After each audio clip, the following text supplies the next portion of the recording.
This episode of The Biggest Table is brought to you in part by Wild Goose Coffee. Since 2008, Wild Goose has sought to build better communities through coffee. And for our listeners, Wild Goose is offering a special promotion of 20% off a one-time order using the code TABLE at checkout. To learn more and to order coffee, please visit wildgoosecoffee.com. In this episode of The Biggest Table, I discuss the spiritual and communal significance of food with Amy Dolan, host of the Feeding People podcast and founder of Sunday Supper Church. Amy shares her journey of blending her Jewish and Christian traditions, her venture into ministry in the dinner church movement, and her advocacy for food equity. The conversation delves into topics such as the healing power of shared meals, the importance of food access and choice, and practical ways listeners can engage in food justice in their communities. I hope you enjoy the episode. Hello, and welcome to another episode of The Biggest Table. I am your host, Andrew Camp. And in this podcast, we explore the table, food, eating, and hospitality as an arena for experiencing God's love and our love for one another. And today, I'm joined by Amy Dolan. A little bit about Amy. She is the host of the Feeding People podcast, founder of Sunday Supper Church, and former strategic consultant for the Chicagoland Good Food and Healthcare Initiative. Amy believes that eating together has the power to dispel loneliness, restore dignity, and create joy as we share sacred moments with each other around beautiful tables. Of all the tables she created and hosted, weeknight dinners with her husband Kelly and her pit bull Maddox in their Chicago apartment are her favorite. So thanks for joining me, Amy. It's great to have you as a guest. Yes, thank you for having me. I'm excited to be here. Yeah, and you found me on Instagram, and that's how we've sort of connected in just the past even few weeks. And so again, it's one of the joys of podcasting is you not randomly, but strategically get to meet other cool people who are interested in food and faith in these conversations. And so what's been your journey in this food and faith arena for yourself?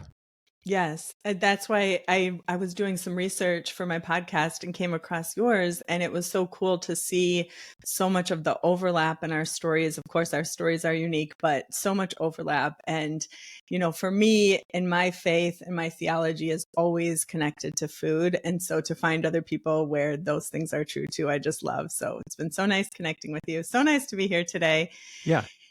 And yeah, so my journey towards food and faith, I think, you know, all of our lives are just always a journey, right? And always seem, I think, winding and mysterious. And maybe that's the privilege of life. And most days I feel that, like, how did I get here? What's going on? Right. Right. But when I really stop and think about the journey of my life and the path of my life to this moment, at least, it really does make sense. And even as mysterious as it feels sometimes, or unknown as the future feels, it feels like it is like there was a path towards where I am now. And that makes me excited to see the path forward. Like, what else will there be, right? Mm-hmm. So I grew up in both a Jewish and a Christian home. My mom is Jewish, my dad is Christian, and we were raised with both of those traditions. And both of those traditions to me carry such sacred tables and rituals around food. You know, in my Jewish family, we celebrated the holidays and it was always centered on food, you know, delicious kugel and challah and brisket. And I have so many memories of being in my great-grandma's, my grandma's, and my aunt's houses with all of that delicious food. And in my Christian family, the same thing. I mean, Easter feasts, Christmas feasts, it's just always about food. Yeah. Right. And so I think all of that was in me with those traditions, even from such a very young age. And so when I went to Bible college and graduated and started in ministry, pastoring children and families right away, it's like, even though I wasn't doing food work, it was still there. And I look back now as I was beginning my ministry career and I was newly married, and I just started cooking like as a creative outlet, because maybe you know this, Andrew, but there are some days that pastoring is a little stressful and you need something. Yes.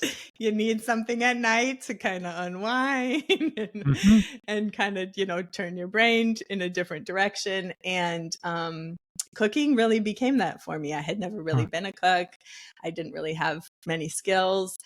And I started watching Food Network shows and reading cookbooks and just trying things out. And every Thursday night, we invited one of our best friends over, and me and my husband and our best friend would just eat whatever I experimented with that day. And it was such a surprising delight to find this creative outlet in food. And I Hmm. thought, oh, this is really a way to unwind, to transition, to kind of shake off the stress from the day and just express something of myself in a different way than I had been during the day. And then the reward of it all, to sit down with loved ones and them enjoy it and talk about it and connect, was just, it just opened up my whole mind and body towards what else could food be, what else could gatherings be. And so there, my ministry career led me to founding a dinner church in Chicago, where we created a church environment around tables on Sunday nights where we fed Nice. people. And through that, I met local Chicago farmers and food policy experts and food pantry workers who all helped us connect their food and their resources with what we were doing at the dinner church. And that work is what led me to where I am now in food equity in Chicago, really advocating and supporting the work of so many in this city who are doing things to create greater access for people towards food.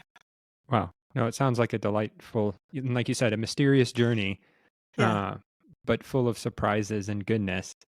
And Yes. something you touched on is a theme I I don't know if I keep hearing, but it seems prevalent in the past few episodes, of this use of food as a way of grounding Mm. you, or embodiedness. You used sort of the theme as you were cooking after coming home from ministry. So, what was it about food after a long day of ministry, which is very taxing?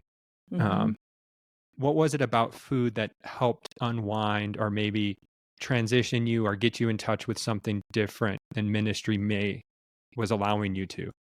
Yeah.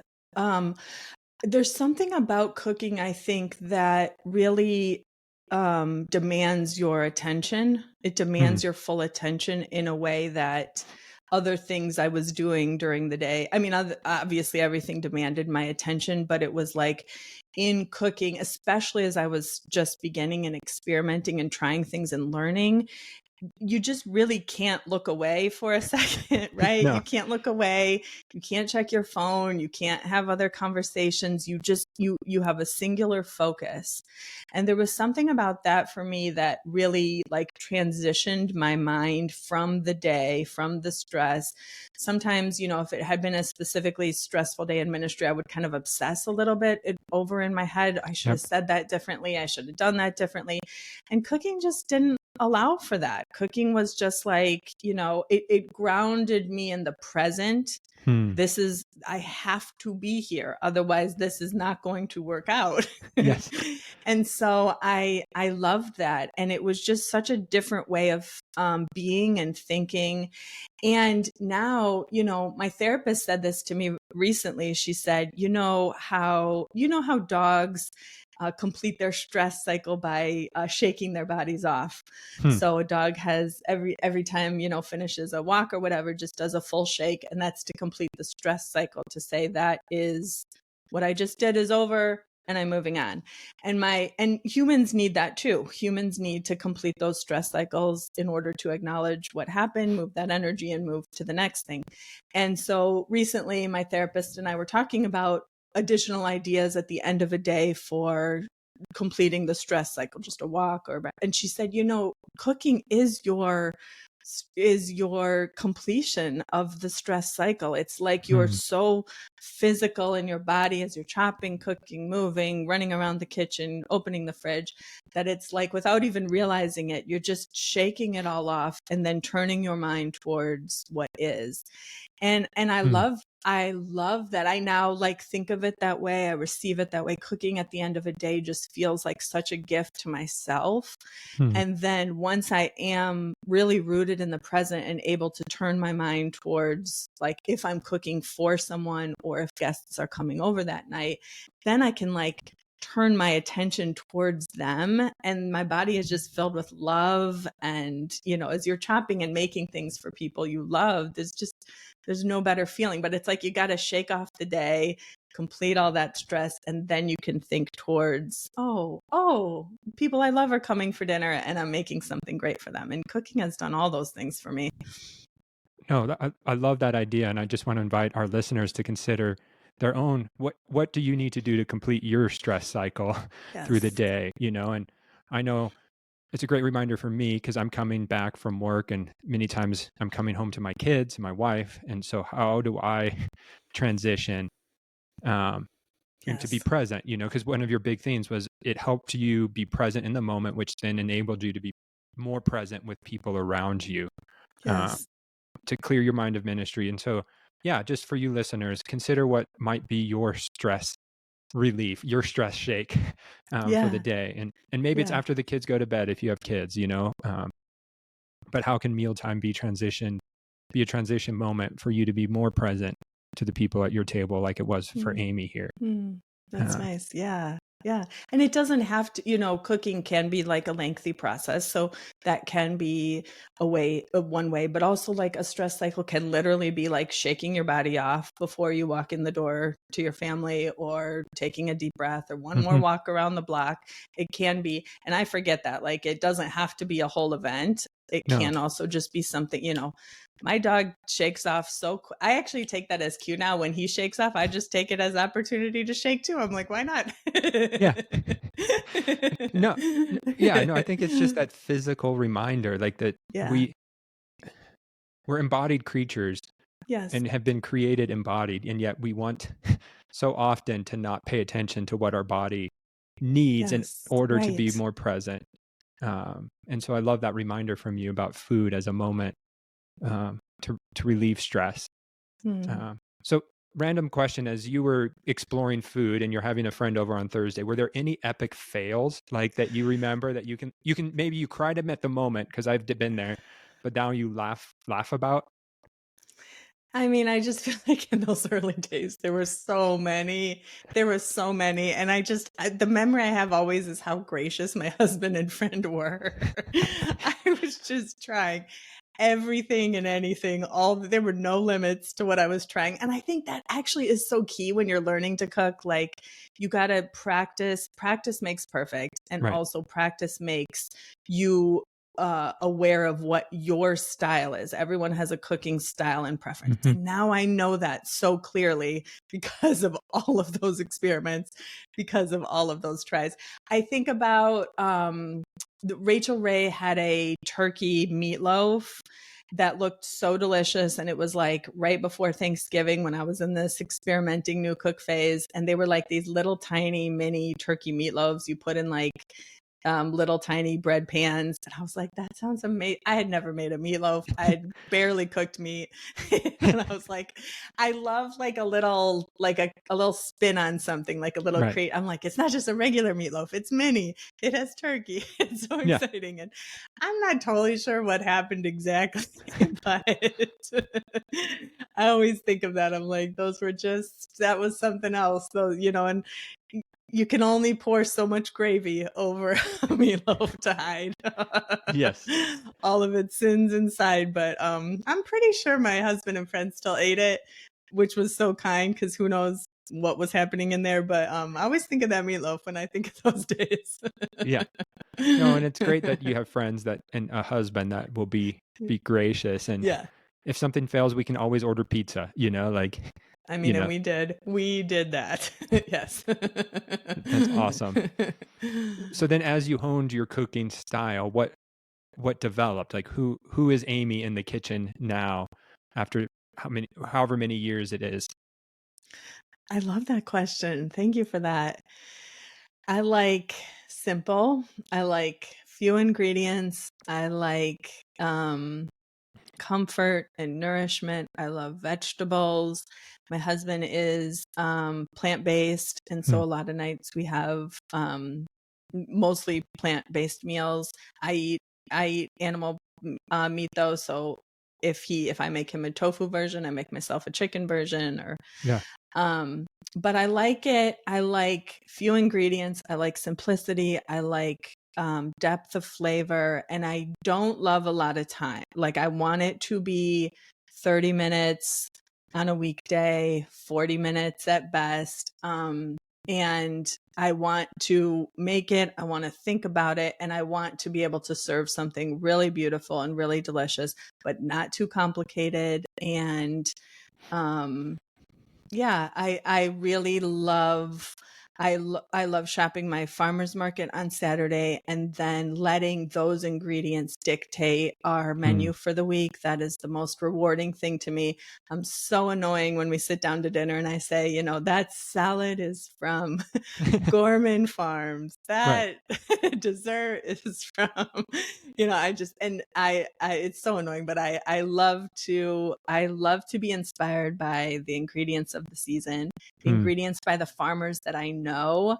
If Kevin Gorman of Gorman Farms is like, Amy, I got the best tomatoes this week, then I'm taking all his tomatoes and I'm thinking about it from there. What can we do that highlights these tomatoes? That's my favorite thing.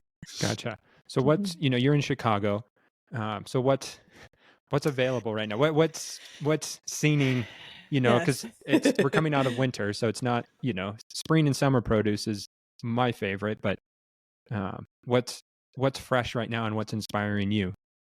That's what's so fun actually about living. I live in downtown Chicago. I live in a very urban area. And I just always say if I can shop local, if I can shop the farmers near me, literally anybody can Right. in a Midwest weather environment, Hmm. right? Yes, we go to Trader Joe's and the grocery stores for all our produce from December through now Right. because it's not available, right? And I wish it was, but it's not. So that's Hmm. okay. Um, but our farmers market is just opening. This last weekend was the first week, Nice. and it is all the spring goodness, right? It's the asparagus. I Hmm. love asparagus season, and I feel like that's what shopping the farmers market has taught me is the seasonality, right? So like Hmm. for 4 to 5 straight Saturdays at the farmers market, literally all you're going to see is asparagus on everybody's table. And the first couple weeks, you're like, this, I'm so happy. Right. Asparagus is, and by the 5th week, you're like, I'm going to die if I eat one more. Yep. And I love that. I actually love that rhythm because Hmm. then you close out, you say, for us, we show gratitude to the asparagus. We're like, thank you for that. Moving on, you Yep. know? Yeah. And it's like we rarely honestly eat asparagus after that. Sometimes for a Hmm. treat, we pick it up in the grocery store, whatever, but we're like, what's next? What's Yeah. next? And so it's asparagus right now. It's the spring peas. Hmm. It's the greens. My friend's a farmer and he grows all of the microgreens and the lettuces Hmm. and stuff in his hoop house. So those are ready in Yeah. early spring, which is so great. But it's really fun to watch in Chicago at the farmers market where, the first month, May, even to like early June, there's not much on the tables. Hmm. And I love that. It's like that's reflective of the earth. That's reflective of where we live. And by Hmm. like July to beginning of August, I got goosebumps as we're talking about early August here, Andrew. Yeah. Yeah. I always tell my husband we walk in like the end of July, peak season. It's Hmm. just like the tables are overflowing with fruit. We finally have fruit. We have vegetables. The corn is starting. And it's just, you can see the colors and the abundance. And there's just, everything is cheap because everyone has so much. And it's just, right, this is where we live. This is what are we going to do now? Yeah. Right. And it's just, I love that. I love the seasonality of shopping, even Hmm. in Chicago. Yeah. No, and it is something, my wife and I have lived in mountain towns for the past Mm, 10, 11 years now. And it's the same way where, you're mm, not, cold climate, high elevation, short growing season, yes, um, it is hard. it's But hard. Yeah. when you can walk in and see the plethora, um, especially in midsummer, from tomatoes, to The peaches to best. everything, Hmm. berries, it is beautiful. It's the best. What's in season by you now? I don't know yet. Our farmers markets are just starting, Mm, like obviously being close to Arizona, like you can probably find some different stuff. Some farmers might come up, but like farmers markets are just starting, and Mm-hmm. people are just starting to plant, like I think we've passed the last freeze finally. Oh, let's hope. No, right? Knock on wood. Probably we're gonna have a snowstorm next weekend because I just said something. But Yep. um, yeah, like we have two apple trees and a cherry tree on our Mm, property, and they're in full bloom and blossom. And so hopefully, yeah. it's a you know cherry season is good to us again. Like we had a huge bumper crop of sour cherries, and we still have frozen cherries in our freezer. Of like, okay, Wow. um, which has been fun to play with or try different jams or sauces and mustards even. So That sounds amazing. yeah, yep. So we're trying to get back into the gardening ourselves. We got Mm, planter boxes this year to try to grow some things. yeah. So yeah, It's nothing better than that, right? It's no, nothing better than growing your own things, and then when they're ready to eat and serve, it's just like literally nothing better. no, and again, another thing that's jumped out is just the sacredness of Mm, soil through this yes. podcast of getting your hands dirty, and there's something about it as a talking to former pastors that when they got their hands dirty in soil, they found new life. um, Yes. and so yeah, there is something about the seasonality in soil that does regenerate our own bodies. Yes. Yeah, I mean, where we come from, the Yeah. land. And so I always think like the soil is part of us, the land is part of us, and we were all, created to coexist together and co-create this beautiful world together. And so when we are taking care of each other and the land and the animals and the water, then it's like the way it was supposed to be, and harmony exists, and everyone and everything is thriving. But it's when we don't, when we put our selfish needs above the land and the soil, etc., that nothing thrives. No. Well, and that's a great transition because you're a big proponent, and your podcast is all about food equity and food justice issues. And so what has that journey Mhm. been like? Because that's a completely different, not completely different, but it's a different avenue of experiencing food than just being in the kitchen and experiencing the Mhm. joy. Um, Yeah. To me, my faith has always been connected to people who are hungry. hmm, And it feels to me like that is how Jesus maybe did things. yeah. And so I feel like I am in constant pursuit to learn more about why Jesus was so connected to feeding people, why the hungry were his people, Hmm. and all the magic that there is in connection, faith, food, bodies, all of it, when we not only like feed each other, but gather together at tables and eat together. And so that has just always been part of kind of my life and my faith. And when I founded the dinner church and got connected to people doing food policy specifically, it's just a whole nother world opened for me. And I started to learn, how important the advocacy side was, and how really everything affects food security, everything affects everything. So for Hmm. me, it's about food access and food choice. But really, when people lose the ability to have choice over their food or access to the food they want, also that is connected to their jobs, their employment, their Hmm. housing, healthcare, Yeah. social safety nets. I mean, everything, Hmm. right? And so as I've moved deeper into this work, I've just realized for me, it's all about mutual care, and it's all about doing what I can to support people's access and power to their choices. Hmm. Because so often, poverty is absolutely ruthless. Yeah. It is designed that way, right? Mhm. And so the minute that you lose your job and lose income to be able to buy the food you need, you also lose access, most likely, to the choices that you would make, knowing your body, knowing your family's bodies, knowing the food that connects you to your family and your cultural traditions, et cetera, right?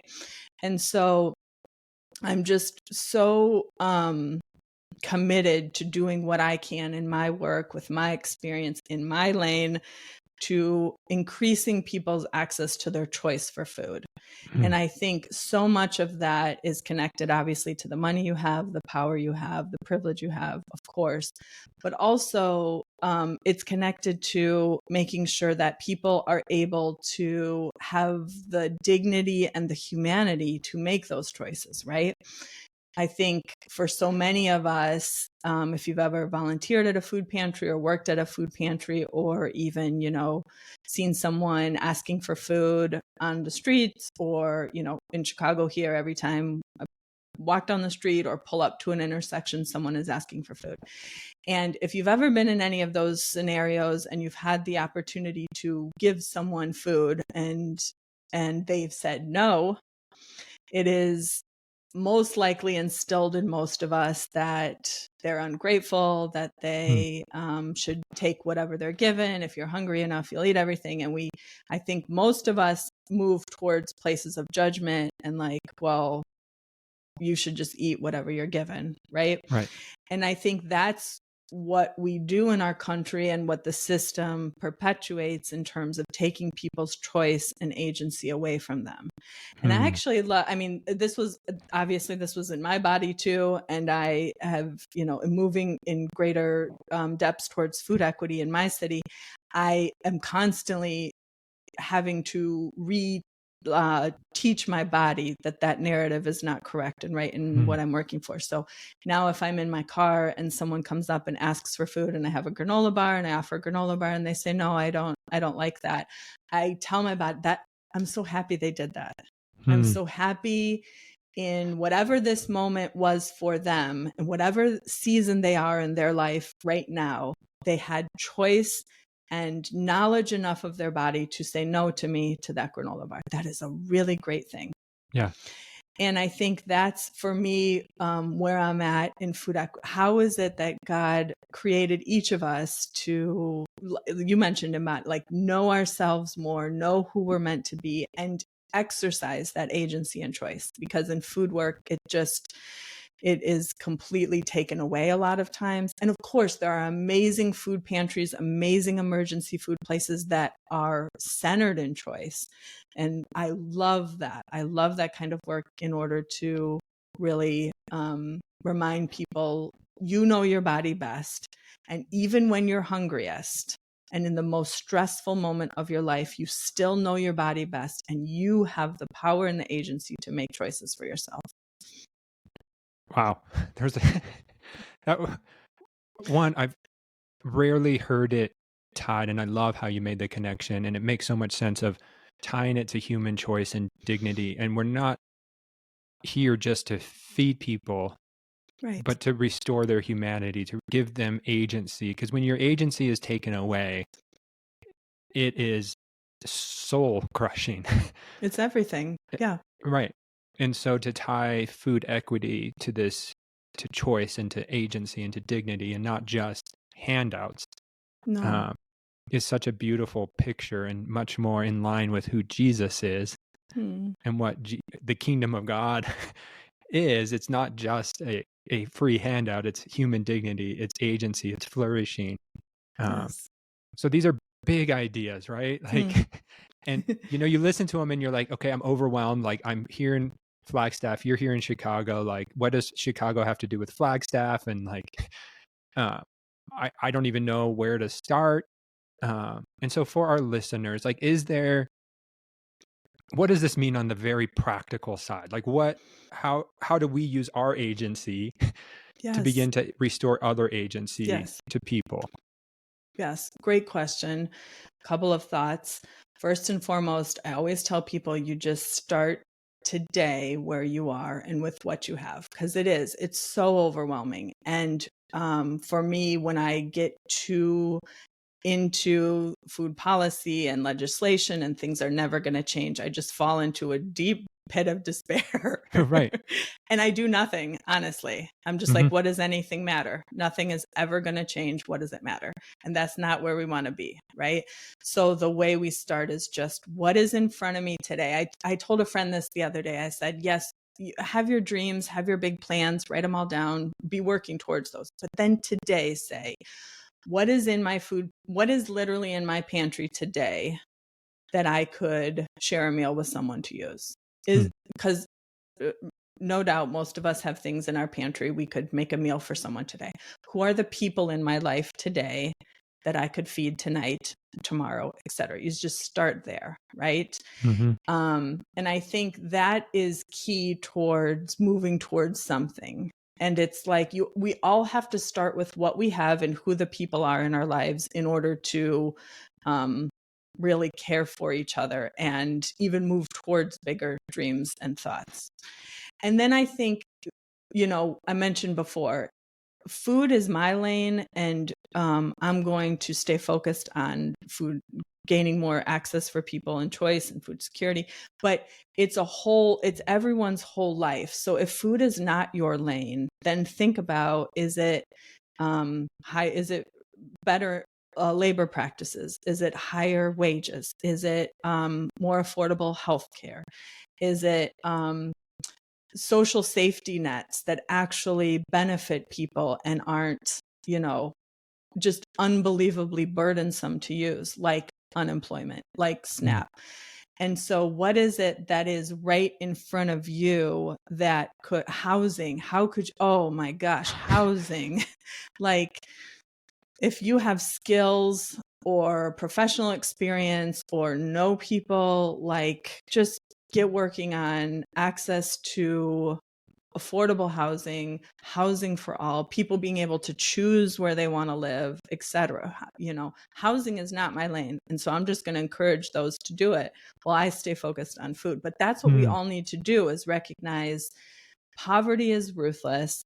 And the way out of this, the way out of everyone having what they need and being able to live thriving, wonderful, beautiful lives that they were created and intended for, is doing what we can do with what we have and also mutually caring for each other.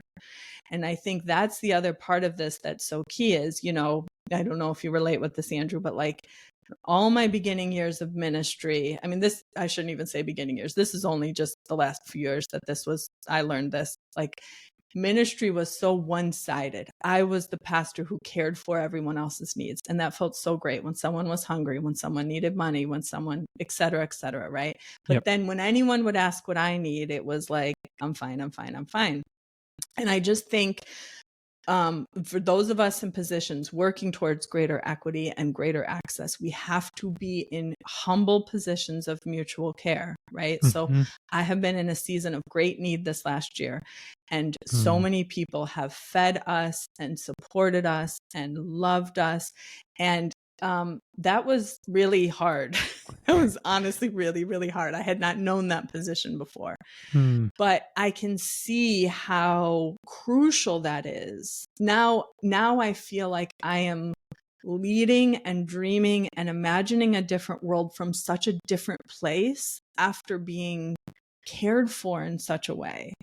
And I think that is the way out of all of this. This is the way towards thriving, is being in a posture when it is your turn to give and feed, you give and feed. And when it is your turn to be fed and to receive, to be in such a humble position to be able to say, yes, feed me, let's go.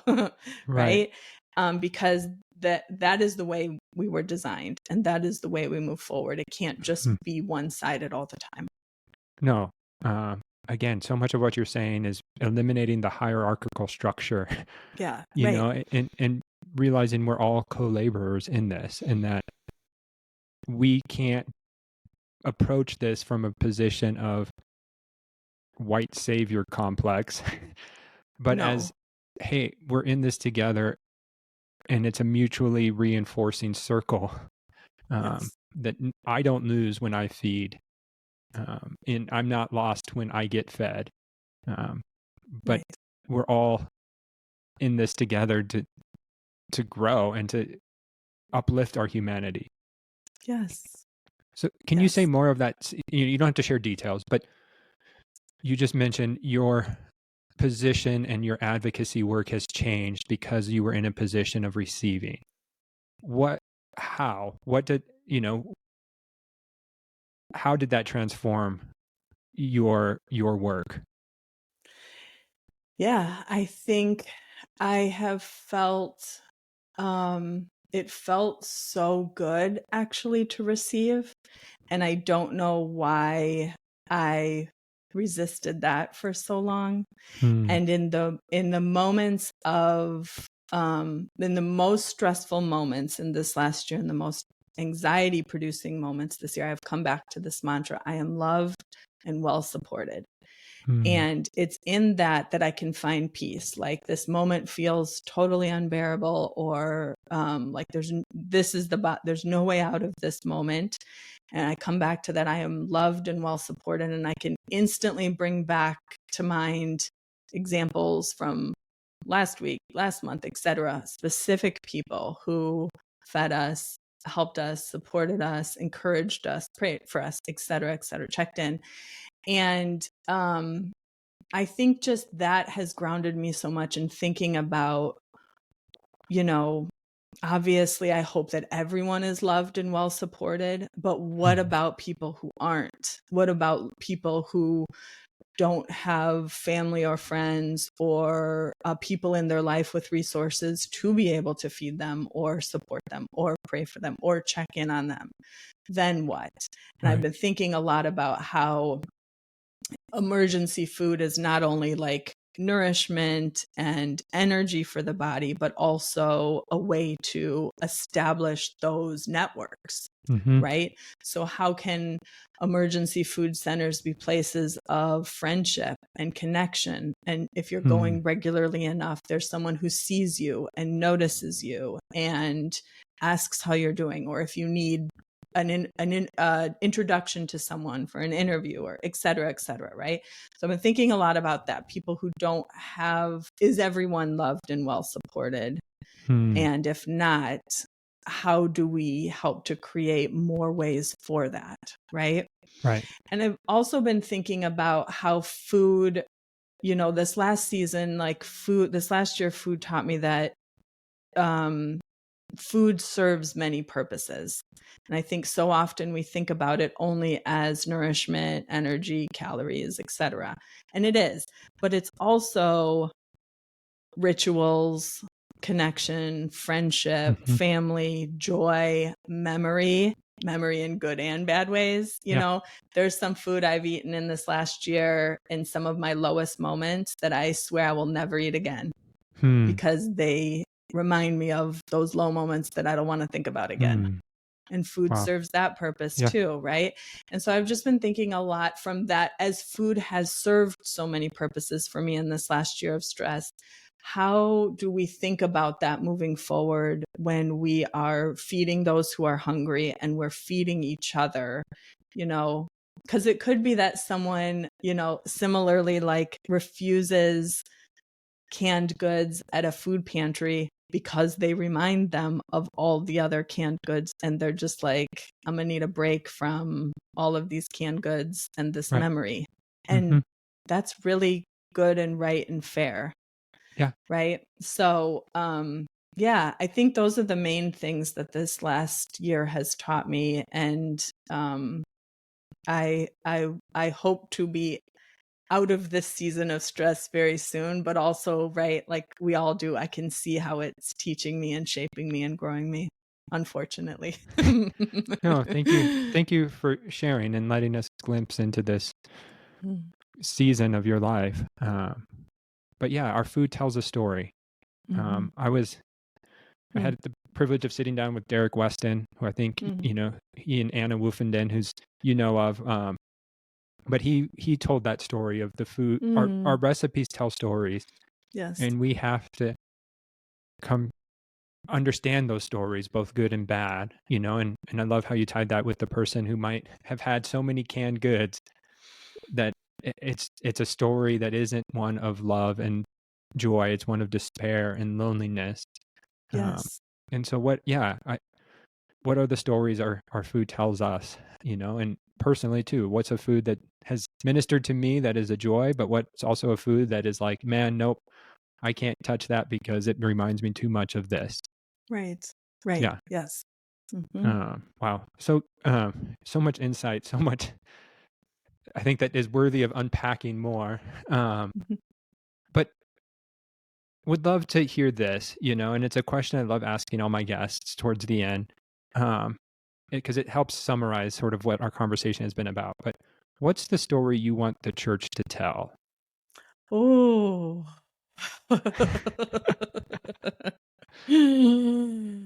Oh man. Okay. Um, I mean, to no surprise to you, Andrew, when people ask me now, what should I look for as I'm looking for a new church? I say, if it were me, I would start with a conversation with the pastor that asked, what is your food program? Hmm. And to me, that would communicate so much, right? Does the church know their neighbors? Does the church know hungry people within the church? We so often focus externally on people being hungry, but so many people in our church are hungry. What is the role of gathering together? What is the role of communion? What is the role of feeding each other during rituals? I mean, just so many things, right? And so I encourage people to think about, asking your pastor, what is the church's food program, and let the pastor define that and answer that as they see fit. And if there's nothing, if they say, oh my goodness, we have nothing, I don't know what that means.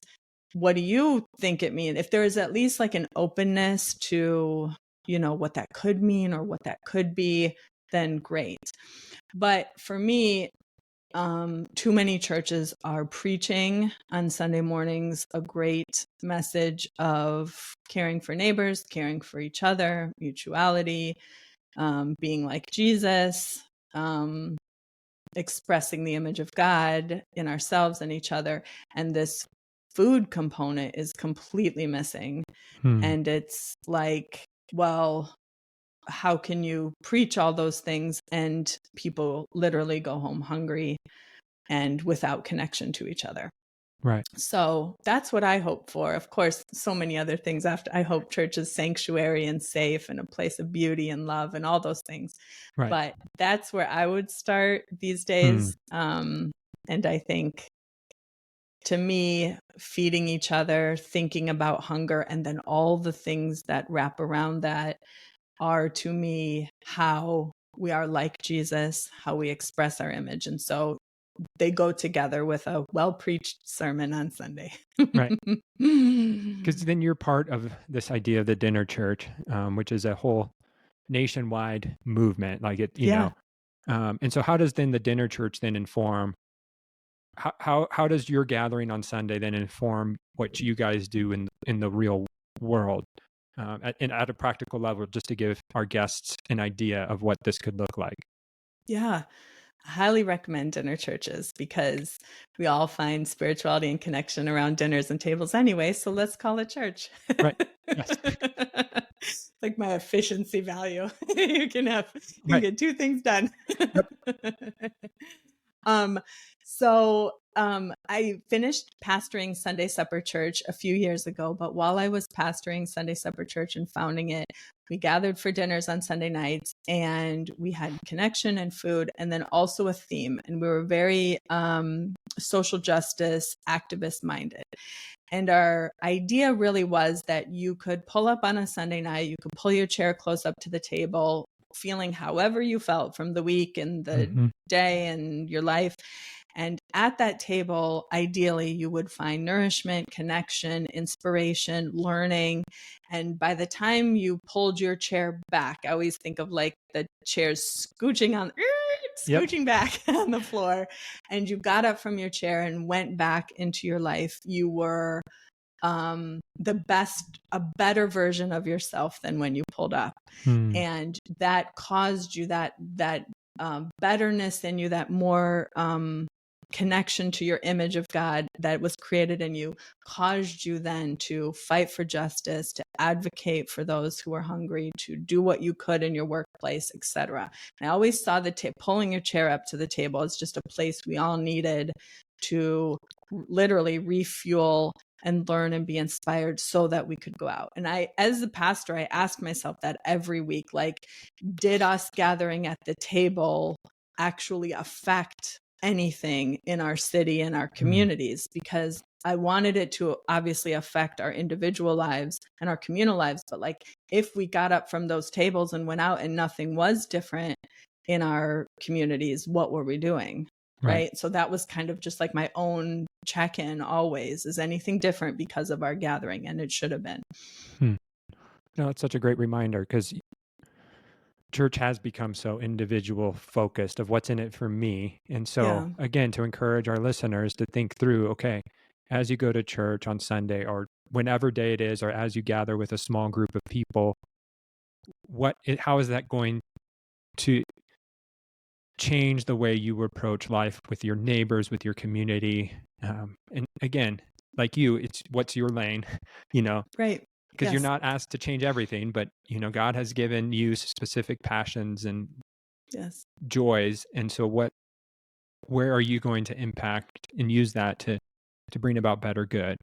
And so, I hope our audience can begin to just think through, and again, you've given us a lot to think through of what does this look like, and how do we begin to see food as a system of totality, that's intertwined with poverty, that's intertwined with housing. And, if you're spending all your money on housing, that leaves very little margin for healthy, nourishing, life-supporting food. So, no, thank you for this rich conversation. Some fun questions as we wrap up, just because we're about food. What's one food you refuse to eat? Sloppy Joes. Sloppy Joes. That's a first. Is there a story tied up with that? I literally will eat anything. That is the only food I won't. I just didn't like it as a kid. And it's some of that like childhood, stories your parents tell all the time. And so some days I think I should probably retry that, but I don't. So fair enough. Fair enough. I wonder if you could do a tofu sloppy Joe. And what's so funny is I love like a pulled pork, which I feel like is basically the same flavors. So I don't totally know, but it's like a whole legend now. And I'm going to keep that as my identity. I don't know why. I understand. Fair enough. I love it. So then on the other end of the spectrum, what's one of the best things you've ever eaten? Wow, so much.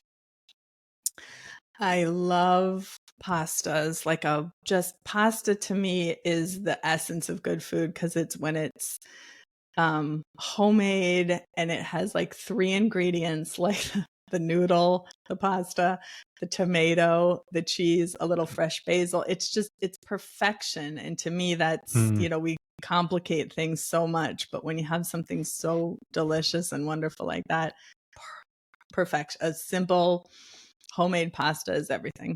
Gotcha. With a few fresh heirloom tomatoes. Yes. Fair enough. And then finally, there's a conversation among chefs about last meals, as in if you knew you had one last meal to enjoy, what would you choose? So what would Amy's last meal and table look like? I mean, I really don't like this question. It's so final. It is. I'm going to eat forever, Andrew. I'm going to eat forever. We are. There will be no ending. But I think it again ties into the story of who we are, Yeah. And it reveals something about who we are in our table.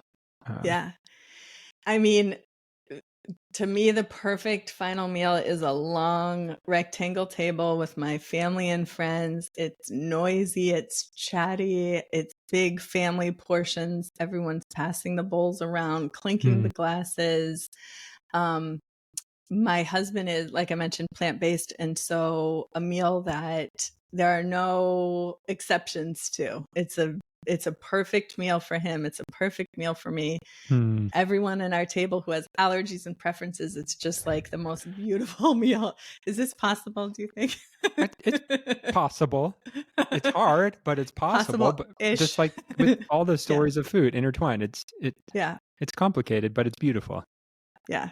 That to me, because it's Mm. just the connection is when you're all eating the same food and talking about it and tasting it. And I see so often my husband doesn't have the cheese and he doesn't have the meat and so suddenly like his plate looks different than the rest of ours, and he's doing Mm. his best to talk, but and to me just like the ideal meal is everyone eating the same thing according to their preferences and talking and like, oh, the sauce, oh, the tomatoes, oh, it's just wonderful. No, I love that picture, and it feels so apropos to our conversation where it's a table where everyone's welcome and they find their story and their needs and Yeah. their longings all met without feeling excluded or pushed away or inferior Yes. in any way. Yeah. So no, I love that picture you just painted, and Mhm. it wouldn't be an easy table to create, but Yeah. that type of table, it's never easy. Yeah, You know, it's never easy. Right, right, right, right. Yes. I don't know if people think that a lot, like it's easy for you because you do it all the time, or you know how to cook, right? I'm sure people say right? that to you, Yeah. and it's just like it gets easier. Definitely, Mhm. it's all about practice. It gets easier the Yeah. more you do it, but it's always a labor of love. It always takes time. It always takes resources, and I'm always a little nervous before Yeah. people come over. Always. Right. It's a very vulnerable thing to cook for people and to have them at your table. Oh, and to be at a table, to be at someone's table is very vulnerable. And so I just go Mhm. with that. Like the nervousness is appropriate, that it is a vulnerable situation. So we're not going to hide that. But Mhm. yeah, it's worth it. It is. No, I always struggled with watching people eat what I cook, as a professional Mm, chef, just yeah. because it was like, I put a lot into this. And so, I think it's good and I have to rest in that. And so your Yeah. reaction, I can't base my Right. worth or identity on it, but I care. And so, yeah, it was a very challenging experience.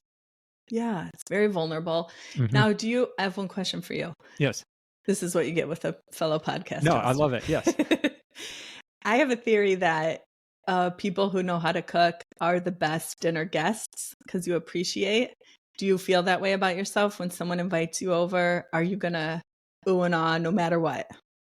No, I'm always grateful. And it's people are hesitant to invite us over Yes, because I'm a chef. And I'm like, no, like any meal I don't have to cook is a great meal. Like, absolutely. Yes. and if you ask for pointers, I will give it. I won't offer any feedback because, you know, Right. um, but like, yeah, like again, because it's not about the food, it's about the people we're together with. And so, like, I just want to be with you. And so, Yeah. like, whatever you do is great because I don't have to go home and clean up. Like, Yes. Right. and so, no, yes, I love being invited. We love being invited over. And especially if you're going to care for our girls, Mm, or if you say, hey, it's an adult only, like, but, and feed us even better. And, so we can have adult yeah. conversations without our kids, it's a both Yeah. and, but like, yeah, um, yeah, I love being a guest. It's the best, right, and Yeah. you can taste all the love no matter Hmm. what, Yeah. right, and I appreciate that so much. Same thing, people say, I'm like, "I will be the best guest you have ever had at your table." Right. Exactly. I will talk about every ingredient and ask you for the recipe until everyone is kicking me out. Yep. Yep. Awesome. Well, thank you, Amy, so much for this rich conversation. I hope our listeners, I hope you as a listener are thinking of ways where you can begin to think about your lane in food advocacy, or what does the table look like for you? Amy's given us a lot to think about. And so if the listeners want to get in touch or learn more about who Amy is and your work, where might they be able to find you? Thank you. Yes. Thank you for this conversation. So, I host the Feeding People podcast, which you can find at our website, widertables.com. And also on YouTube. We've got all the podcasts this year on video also. So, you can watch us on the Feeding People podcast YouTube channel. And also on Instagram, I am at _A Dolan, where I show what I'm cooking that night, restaurants I'm going to in the city, and my pit bull Maddox, of course. Nice. Do you have a favorite hole in the wall restaurant in Chicago right now? Oh, I almost every restaurant I love to go. I'm very selective about going out. I feel like it should be it should be good. I don't go out to I don't want to go out to a mediocre restaurant ever. No. This is not a hole in the wall, but this is my friend's restaurant in Pullman, Chicago. It's the Lexington Betty Smokehouse. And my friend, chef Dominique, she runs it and owns it with her wife, Tanisha. And it is just the most amazing barbecue, the brisket, I always tell people to go for the sides. Like I order every collard green, mac and cheese, French fry, the cornbread, everything. But Dominique and Tanisha are just like the most special people, and they fill their restaurant with that love. And so you got to check out Lexington Betty Smokehouse. Yeah. So Lexington Betty Smokehouse for anybody in Chicago, or if you visit Chicago, check it out. Chicago has some great restaurants. I mean, the best in my opinion. I'm partial to LA, but hey. Not even a chance. Fair enough. We'll have to do it. Maybe we'll have to do food tours at some point and someday. Deal. And a showdown. So deal. Again, thank you so much, Amy, for joining us, and thank you, audience, for listening in and joining us on this episode of The Biggest Table, where we explore what it means to be transformed by God's love around the table and through food. Until the next time we gather around the table, bye.